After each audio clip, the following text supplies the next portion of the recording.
Shalom, damai di hati. Saudara-saudara jemaat Tuhan, jumpa lagi bersama dengan channel YouTube Marturia Bukit Kasih Giran Permai. Kita akan menjabarkan trilogi pembangunan jemaat dari tanggal 10 sampai 16 Maret 2024 dengan bahan bacaan dari kitab Matius pasal 26 ayat 1 sampai 13 dengan tema persiapan penguburan Yesus. Tapi sebelumnya mari kita berdoa. Kami mengucap syukur Tuhan karena saat ini kami boleh berada di tempat ini untuk melayani jemaat melalui penjabaran trilogi pembangunan jemaat. Oleh sebab itu Tuhan, kiranya kami disertai dan dimampukan untuk kami boleh memahami akan firman Tuhan di dalam MTPJ sebentar. Sertai kami Tuhan, di dalam nama anak-Mu Yesus Kristus kami sudah berdoa. Amin. Baiklah, kita akan memulaikan membaca MTPJ pada hari ini. Pembacaan terdapat dalam Matius 26 ayat 1 sampai dengan 13.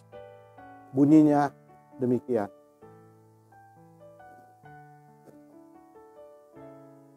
Pemberitahuan keempat tentang penderitaan Yesus. Rencana membunuh Yesus. Setelah Yesus mengakhiri segala perkataan itu, berkatalah ia kepada murid-muridnya, "Kamu tahu bahwa 2 hari lagi akan dirayakan Paskah dan Anak Manusia akan diserahkan untuk disalibkan. Pada waktu itu berkumpullah imam-imam kepala dan tua-tua bangsa Yahudi di istana imam besar yang bernama Kayafas. Dan mereka membuat rencana untuk menangkap Yesus dengan tipu muslihat dan untuk membunuh dia. Mereka berkata, "Jangan pada waktu perayaan, supaya jangan timbul keributan di antara rakyat." Ketika Yesus berada di Betania di rumah Simon, penderita sakit kulit yang menajiskan, datanglah seorang perempuan kepadanya membawa sebuah buli-buli pualam berisi minyak wangi yang mahal. Minyak itu dicurahkannya ke atas kepala Yesus yang sedang duduk makan. Melihat hal itu, murid-murid marah dan berkata, "Untuk apa pemborosan ini? Sebab minyak itu dapat dijual dengan mahal dan uangnya dapat diberikan kepada orang-orang miskin." Yesus mengetahui pikiran mereka lalu berkata, "Mengapa kamu menyusahkan perempuan ini? Ia telah melakukan suatu perbuatan yang baik padaku. Sebab orang-orang miskin selalu ada padamu, tetapi aku tidak akan selalu bersama kamu. Sebab dengan mencurahkan minyak itu ke tubuhku, ia membuat suatu persiapan untuk penguburanku. Sesungguhnya aku berkata kepadamu, di mana saja Injil ini diberitakan di seluruh dunia, apa yang dilakukannya ini akan diceritakan juga untuk mengingat dia." Demikian firman Tuhan. Kita lanjutkan dengan kita membaca MTPJ. Alasan pemilihan tema: dunia modern dari waktu ke waktu terus mengalami perubahan. Dampak dari kehidupan dunia modern mengubah berbagai hal, termasuk pemahaman tentang kebenaran. Kebenaran sejati menjadi mutlak menurut pandangan sebagian orang. Apabila hal itu sesuai atau memenuhi unsur kepentingan, dampak perubahan dunia juga terasa dalam kehidupan gereja. Kasih bukan menjadi yang utama, melainkan cenderung pada sikap dan cara hidup yang individualistis. Hal ini perlu disikapi secara baik, bijak, agar memberi nilai bagi pertumbuhan dan perkembangan iman untuk Tuhan. dampak negatif perubahan dunia juga terasa dalam kehidupan bergereja. Kasih bukan menjadi yang utama, melainkan cenderung pada sikap dan cara hidup yang individualistis. Hal ini perlu disikapi secara bijak agar memberi nilai bagi pertumbuhan dan perkembangan iman umat Tuhan, termasuk soal pemberian, baik pemberian persembahan dalam ibadah maupun pemberian persembahan lain, terutama pemberian diri sebagai persembahan yang hidup dan berkenan kepada Tuhan. Disadari atau tidak, sering kali persembahan hanya sebatas kewajiban liturgis, rasa ibah, atau demi prestis. Padahal setiap pemberian apapun dalam semua pelayanan gereja disebut persembahan. Antara lain pemberian persembahan kuasa diakonal yang dilaksanakan selama ini. Namun nampaknya hanya sebatas program jemaat, boleh kasih, boleh nyanda, dan belum menjadi suatu panggilan yang diarahkan sebagai persembahan kepada Tuhan Yesus. Seperti yang Ia katakan, sesungguhnya segala sesuatu yang tidak kamu lakukan untuk salah seorang dari yang paling hina ini, kamu tidak melakukannya juga untuk aku. Matius 25 pasal 45. Minggu-minggu sengsara bagi kita sebenarnya adalah ruang dan waktu untuk menghayati kasih Yesus Kristus terhadap umat manusia. Karena itu, tema pelayanan minggu ini, persiapan penguburan Yesus. Pembahasan tematis, pembahasan teks Alkitab. Kitab Matius ditulis oleh Matius, murid Yesus Kristus yang sebelumnya bernama Lewi. Ia adalah seorang pemungut cukai yang kemudian dipanggil oleh Yesus Kristus untuk ikut bersamanya. Matius pasal 9 ayat 9, Lukas pasal 5 ayat 27. Kitab ini ditulis pada kira-kira tahun 60 Masehi dan tempat penulisan di Yudea. Kitab Matius ditulis terutama untuk orang Kristen keturunan Yahudi. Karena itu Matius menyebut Yesus Kristus sebagai anak Daud, anak Abraham. Matius pasal 1 ayatnya yang pertama. Sebagai penggenapan nubuat dalam perjanjian lama. Dalam Yeremia 23 ayat 5 dan Yesaya 11 pasalnya yang pertama.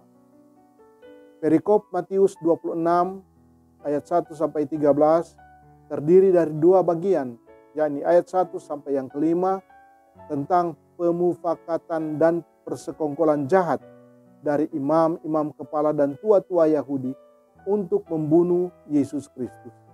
Dan ayat 6 sampai 13 tentang Yesus Kristus yang diurapi seorang perempuan ketika sedang makan di rumah Simon si kusta di Betania.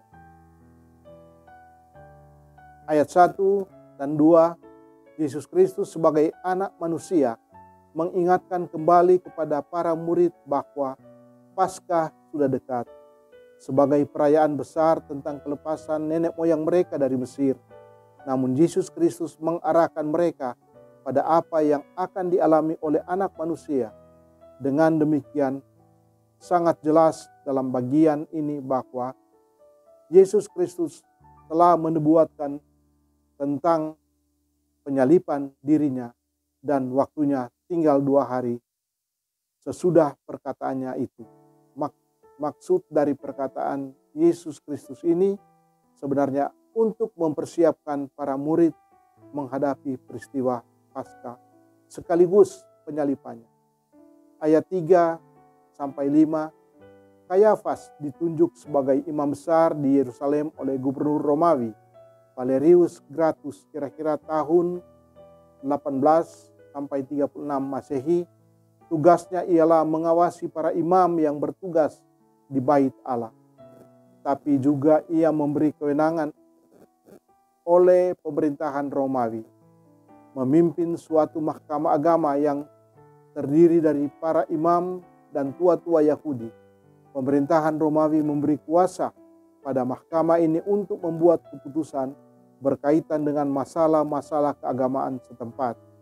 Oleh karena itu, pengajaran-pengajaran dan mujizat-mujizat Yesus Kristus menimbulkan daya tarik bagi banyak orang dan tak terbantahkan oleh imam-imam kepala dan tua-tua Yahudi untuk membungkam pengaruh kehadiran dan pengajaran serta mujizat-mujizatnya. Maka muncullah ide untuk menangkap dan membunuh Yesus Kristus dengan tipu muslihat melalui sebuah konspirasi. Keputusan Mahkamah Agama tidak akan melaksanakan penangkapan Yesus Kristus pada saat perayaan Paskah, supaya tidak menimbulkan keributan. Hal ini sebenarnya adalah bukti ketakutan imam-imam kepala terhadap orang banyak. Ketakutan mereka bukan hanya terjadi kali ini saja, tetapi sejak awal Yesus Kristus melaksanakan mujizat-mujizatnya dalam Matius 21:46 dan Markus 12 ayatnya yang ke-12. Selain itu, mereka tidak mau mencemarkan perayaan Paskah, sebab perayaan yang dilakukan sekali setahun ini adalah perayaan yang dikuduskan untuk mengingat pembebasan orang Israel. Perayaan itu biasanya dilakukan secara besar-besaran dengan pengunjung dari Galilea dan Yahudi diaspora dalam jumlah yang sangat banyak. Ayat 6-7, sebelum peristiwa perayaan Paskah, Yesus Kristus singgah di rumah Simon si kusta. Ia melayani Yesus Kristus dan murid-muridnya dengan jamuan makan. Perlakuan ini memperlihatkan keramahannya sebagai tuan rumah, sekaligus tanda terima kasih karena ia telah sembuh. Ketika Yesus Kristus sedang makan di rumah Simon, datanglah seorang perempuan membawa buli-buli pualam berisi minyak wangi. Kitab Injil Markus mengidentifikasikan bahwa minyak itu adalah minyak narwastu, murni yang mahal harganya. Markus 14 ayatnya yang ketiga. Kitab Injil Yohanes mengatakan kalau perempuan itu adalah Maria. Minyak itu dicurahkan ke atas kepala Yesus Kristus sebagai tradisi bangsa-bangsa timur yang menunjukkan tanda hormat, juga biasanya dilakukan pada saat pengurapan dan pentahbisan imam dan raja. Ayat 8-9, apa yang dilakukan perempuan itu menimbulkan rasa tidak suka, bahkan marah dari para murid, karena mereka menganggap tindakan itu adalah pemborosan. Minyak narwastu murni adalah minyak wangi yang sangat mahal, yang diperkirakan harga satu buli-buli sama dengan upah pekerja harian dalam setahun, yaitu 300 dinar. Yohanes pasal 12 ayatnya yang kelima. Alasan murid-murid yang menunjuk pada orang miskin adalah kewajiban orang Yahudi yang harus mendapat perhatian. Meskipun demikian, perempuan itu tetap melakukan sebagai tanda kasih dan hormat kepada apa yang diakuinya sebagai raja, dan baginya tidak bertentangan dengan kewajiban kepada orang miskin. Ayat 10 sampai dengan 13, apa yang dilakukan perempuan ini memang membuat murid-murid menjadi gusar dan marah. Tetapi Yesus Kristus mengatakan apa yang mereka pikirkan. Karena itu Yesus Kristus mengatakan yang dilakukan perempuan itu kepadanya merupakan perbuatan baik sebagai persiapan penguburanku. Dalam tradisi Yahudi, setiap orang yang meninggal sebelum dikuburkan akan diminyaki dan dirempah-rempahi. Tetapi ketika Yesus Kristus mati, tradisi peminyakan itu tidak dilakukan karena akan memasuki waktu Sabat. Sehingga perbuatan perempuan yang meminyaki kepala Yesus Kristus dapat dianggap sebagai persiapan penguburannya, tetapi terutama sebagai Mesias, Raja yang diurapi. Makna dan implikasi firman. Satu, ketika Yesus Kristus mengatakan, "Ia membuat persiapan penguburanku." Dalam penghayatan minggu-minggu sengsara, mengingatkan kita untuk tidak menempatkan diri pada dua kondisi. Pertama, hidup jauh dari Yesus Kristus dan berpura-pura seakan tidak mengenal Dia dengan sungguh, sehingga cenderung terbawa dalam pikiran-pikiran negatif yang pada akhirnya melemahkan pelayanan gereja, sebagaimana para imam dan tua-tua Yahudi. Yang kedua, merasa dekat dengan Yesus Kristus tapi tidak melakukan apa yang dikehendakinya. Yang ada hanyalah kritik dan menganggap diri sebagai yang paling benar, seperti halnya tindakan para murid terhadap perempuan yang meminyaki Yesus Kristus. Kedua, persiapan penguburan Yesus Kristus melalui penghayatan minggu-minggu sengsara seharusnya mendorong gereja Tuhan untuk mengubah serta memperbaharui perilaku dan cara berpikir, antara lain tidak hanya mengkritik orang yang memberi, tetapi juga turut mengambil bagian dalam memberi, terutama untuk kerja pelayanan gereja sebagai wadah untuk mengimplementasikan kasih Yesus Kristus. Meskipun di dunia modern, termasuk dalam kehidupan bergereja, implementasi kasih terjebak pada gaya hidup hedonis, konsumeris, konsumtif. Hal ini terlihat antara lain dalam pemberian persembahan. Pemberian persembahan bukan lagi menjadi panggilan untuk bersyukur, melainkan menjadi kesempatan untuk pamer jumlah dari pemberian persembahan. Menghayati minggu-minggu sengsara, kita diajak untuk belajar dari perempuan yang mengurapi Yesus Kristus, yang tanpa memperhitungkan mahalnya minyak yang dipakainya. Perempuan ini menyadari bahwa apa yang ia lakukan pada Yesus Kristus tidak sebanding dengan kasihnya yang telah ia terima. Persiapan dan berikan yang terbaik bagi Yesus Kristus, karena setiap pemberian merupakan tanda bagi kita untuk mengambil bagian dalam karya penyelamatan Tuhan Allah. Persiapan penguburan Yesus Kristus sesungguhnya ditandai dengan memberi yang terbaik padanya. Demikian pembacaan MTPJ sepanjang minggu ini, dan kiranya kita semua diberkati oleh Tuhan Yesus Kristus dalam penghayatan kita di minggu-minggu sengsara Tuhan Yesus Kristus. Demikian, terima kasih. Mari kita berdoa. Ya Tuhan Bapa di surga, kami mengucap syukur limpah banyak terima kasih karena saat ini kami kembali boleh menjabarkan trilogi pembangunan jemaat untuk boleh dipahami pada minggu-minggu sengsara Yesus Kristus ini. Oleh sebab itu Tuhan, kiranya kami semua disertai sebagai anggota jemaat di dalam kami menghayati minggu-minggu sengsara. Terima kasih Bapa di surga. Haleluya. Amin.